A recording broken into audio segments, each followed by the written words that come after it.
ദൈവനാമത്തിന് മഹത്വം ഉണ്ടാകട്ടെ. എൻ്റെ പേര് അക്ഷയ ജോവാൻ മാത്യു. കൊച്ചിൻ ഡയസിസിലെ saint Francis CSI church fort കൊച്ചിയിലെ അംഗമാണ്. ജേർണി ത്രൂ ദി സാംസിന്റെ 189 ദിവസത്തിലേക്ക് എല്ലാവർക്കും സ്വാഗതം. ഇന്ന് നമ്മുടെ ചിന്തയ്ക്കായി തന്നിരിക്കുന്ന വേദഭാഗം സങ്കീർത്തനം 105 23 മുതൽ 33 വരെയുള്ള വാക്യങ്ങളാണ്.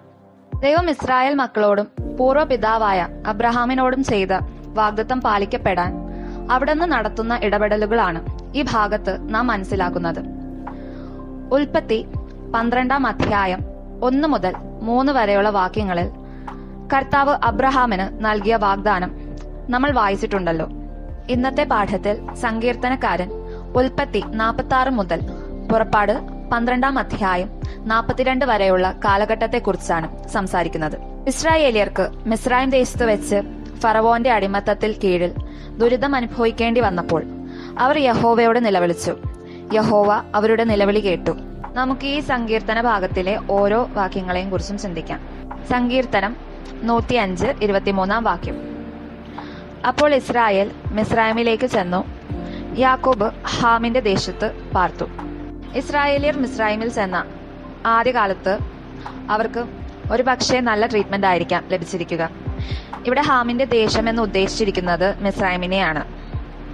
നോഹയുടെ പുത്രനായ ഹാമിന്റെ നാടാണ് എന്ന് വിശ്വസിച്ചത് കൊണ്ട് മിസ്രൈം ദേശത്തെ പരാമർശിക്കാൻ ഇങ്ങനെ പറയാറുണ്ട്. നമ്മൾ സ്കൂളിലെ പാഠപുസ്തകങ്ങളിൽ പഠിക്കുന്ന ഈജിപ്ത് തന്നെയാണ് ഈ മിസ്രൈം ദേശം. സങ്കീർത്തനം 105 24 വാക്യം. ദൈവം തന്റെ ജനത്തെ ഏറ്റവും വർദ്ധിപ്പിക്കുകയും അവരുടെ വൈരികളെക്കാൾ അവരെ ബലവാന്മാരാക്കുകയും ചെയ്തു. ദൈവം തന്റെ ജനത്തെ സന്താന പുഷ്ടിയുള്ളവരാക്കി തീർത്തു. ഇസ്രായേൽ മക്കളുടെ ഈ ഒരു വളർച്ച മിസ്രൈം ദേശത്തെ രാജാവിനെ പേടിപ്പെടുത്തി. ഒരു യുദ്ധമുണ്ടായാൽ അവർ ശത്രുപക്ഷം ചേർന്ന് നമ്മെ തോൽപ്പിക്കുമോ എന്ന് ഫറവോൻ ഭയപ്പെട്ടു.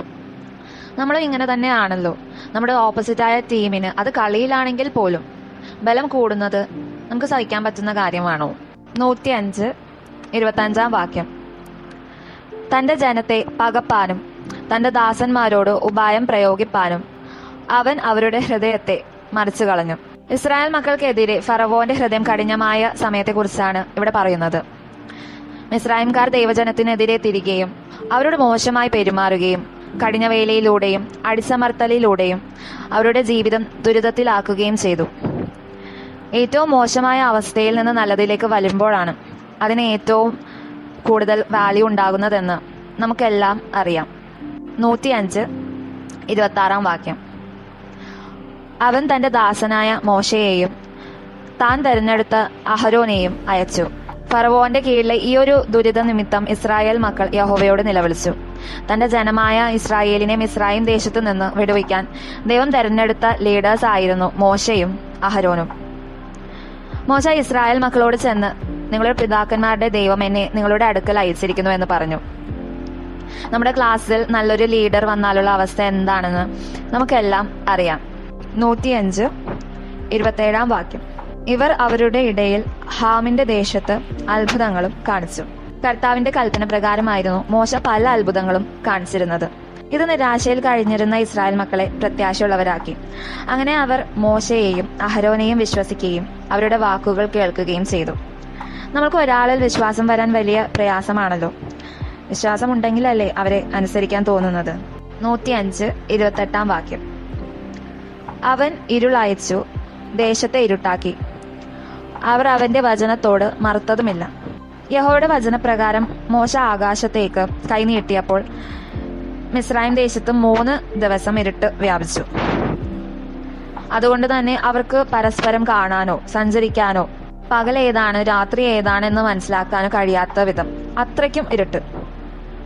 എന്നാൽ ഇതിന്റെ നേരെ ഓപ്പോസിറ്റ് ആയിരുന്നു ഇസ്രായേൽ മക്കളുടെ വാസസ്ഥലത്ത്. അവിടെ ഇരുട്ടുണ്ടായിരുന്നതുമില്ല. നമുക്ക് എല്ലാവർക്കും അറിയാം, രാത്രിയിൽ കുറച്ചു നേരം കറണ്ട് പോകുമ്പോൾ ഉണ്ടാകുന്ന ഇരുട്ട് പോലും നമ്മളെ എത്രമാത്രം ബുദ്ധിമുട്ടിക്കും എന്ന്. 105 29 വാക്യം. അവൻ അവരുടെ വെള്ളത്തെ രക്തമാക്കി, അവരുടെ മത്സ്യങ്ങളെ കൊന്നുകളഞ്ഞു. കർത്താവ് കൽപ്പിച്ച പ്രകാരമാണ് മോശയും അഹരോനും മിസ്രൈമിലെ നദികളുടെയും അരുവികളുടെയും കയങ്ങളുടെയും നേരെ വടി നീട്ടിയത്. അതിന്റെ ശേഷം അവിടെ ഉണ്ടായിരുന്ന വെള്ളം എല്ലാം രക്തമായി മാറുകയും മത്സ്യങ്ങളെല്ലാം ചത്തൊടുങ്ങുകയും ചെയ്തു. വെള്ളമില്ലാത്ത ആ ഒരു സിറ്റുവേഷൻ ഒന്ന് ആലോചിച്ച് നോക്കിയേ. ഞങ്ങളിവിടെ കൊച്ചിക്കാർക്ക് ഇടയ്ക്കിടയ്ക്ക് ജലക്ഷാമം നേരിടുന്നത് കൊണ്ട് തന്നെ അതിന്റെ ആ ഒരു സീരിയസ്നെസ് എന്താണെന്ന് എനിക്ക് മനസ്സിലാക്കാൻ കഴിയും. 105 30 വാക്യം. അവരുടെ ദേശത്ത് തവള വ്യാപിച്ചു, രാജാക്കന്മാരുടെ പള്ളി അറകളിൽ പോലും നിറഞ്ഞു. കർത്താവിന്റെ നിർദ്ദേശപ്രകാരം മോശ അഹരോനെ കൊണ്ട് മിസ്രൈമിലെ ജലാശയങ്ങളുടെ മേൽ വടി നീട്ടിച്ചു. അതിന്റെ ശേഷം തവള കൊണ്ട് ദേശം മുഴുവൻ നിറഞ്ഞു. അവരുടെ കിടക്കമേലും അടുക്കളയിലും എന്തിന് മാവ് കുഴയ്ക്കുന്ന പാത്രങ്ങളിൽ പോലും തവളകൾ നിറഞ്ഞു. നമ്മുടെ റൂമിലൊരു പാറ്റ വന്നാൽ പോലും നമുക്ക് എന്തൊരു അറപ്പാണല്ലേ. അപ്പോൾ ഈ ഒരു അവസ്ഥയൊന്ന് ആലോചിച്ച് നോക്കൂ. 105 31 വാക്യം. അവൻ കൽപ്പിച്ചപ്പോൾ നായീച്ചയും അവരുടെ ദേശത്തെല്ലാം പേനും വന്നു. അങ്ങനെ മോശ കർത്താവ് പറഞ്ഞ പ്രകാരം അഹരോനെ കൊണ്ട് വടി നിലത്തെ പൂഴിയിൽ അടിപ്പിച്ചു. നെക്സ്റ്റ് സെക്കൻഡ് തന്നെ അവിടെ പാർത്തിരുന്ന, അതായത് മിസ്രൈം ദേശത്ത് പാർത്തിരുന്ന മനുഷ്യരുടെ മേലും മൃഗങ്ങളുടെ മേലും പേൻ നിറഞ്ഞു. എന്നിട്ട് പോലും ഫറവോന്റെ ഹൃദയം കഠിനമായി നിലകൊണ്ടു.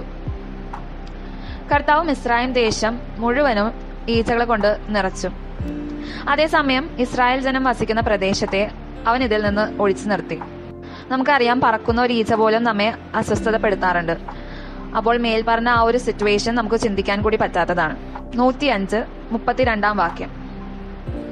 അവൻ അവർക്ക് മഴയ്ക്ക് പകരം കൽമഴയും അവരുടെ ദേശത്തിൽ അഗ്നിജ്വാലയും അയച്ചു. 105 32 വാക്യം. അവൻ അവർക്ക് മഴയ്ക്ക് പകരം കൽമഴയും അവരുടെ ദേശത്തിൽ അഗ്നിജ്വാലയും അയച്ചു. കർത്താവ് മോശയോട് കൽപ്പിച്ച പ്രകാരം അവൻ ആകാശത്തിലേക്ക് കൈനീട്ടി. മിസ്രൈമിലെ മനുഷ്യരുടെയും മൃഗങ്ങളുടെയും വയലിലെ ചെടികളുടെയും മേൽ കന്മഴ പെയ്തു. ഇടിമിന്നൽ ഭൂമിയിലേക്ക് പാഞ്ഞിറങ്ങി. അത് മിസ്രൈമിലെ വയലിലുണ്ടായിരുന്ന മനുഷ്യരെയും മൃഗങ്ങളെയും അതുപോലെ തന്നെ ചെടികളെയും നശിപ്പിച്ചു. എന്നാൽ ഇസ്രായേൽ ജനം പാർത്തിരുന്ന ഗോശേൻ ദേശത്ത് മാത്രം കന്മഴ ഉണ്ടായില്ല. 105 33 വാക്യം. അവൻ അവരുടെ മുന്തിരിവള്ളികളും അത്തിവൃക്ഷങ്ങളും തകർത്തു, അവരുടെ ദേശത്തിലെ വൃക്ഷങ്ങളും നശിപ്പിച്ചു. അങ്ങനെ മോശ കർത്താവ് പറഞ്ഞ പ്രകാരം മിസ്രൈമിന്റെ മേൽ കൈനീട്ടി. ഉടനെ നാട് മുഴുവനും വെട്ടുകിളികൾ കൊണ്ട് നിറഞ്ഞു. കന്മഴയെ അതിജീവിച്ച എല്ലാ ചെടികളും അതുപോലെ തന്നെ മരങ്ങളും അവ തിന്നു നശിപ്പിച്ചു. തങ്ങളുടെ ദൈവമായ യഹോവയെ ആരാധിക്കാൻ ഇസ്രായേൽ മക്കളെ അനുവദിക്കാതിരുന്ന ഫറവോനെ ഇങ്ങനെ ഓരോ പ്രാവശ്യം ഓരോ വിധത്തിൽ കർത്താവ് കഷ്ടപ്പെടുത്തി. എല്ലാവരുടെയും രക്ഷ എന്ന ശാശ്വത ഉദ്ദേശത്തിനായി ദൈവം പ്രവർത്തിക്കുന്നു. നമ്മെ രക്ഷയിലേക്ക് നയിക്കാൻ ആവശ്യമായത് ചെയ്തുകൊണ്ട് ഇന്നും ദൈവം നമ്മുടെ ജീവിതത്തിൽ പ്രവർത്തിക്കുന്നു. അതിനായി നമ്മെ തന്നെ വിട്ടുകൊടുത്താൽ മാത്രം മതി. ദൈവം നമ്മെ എല്ലാവരെയും അനുഗ്രഹിക്കട്ടെ. ആമേൻ.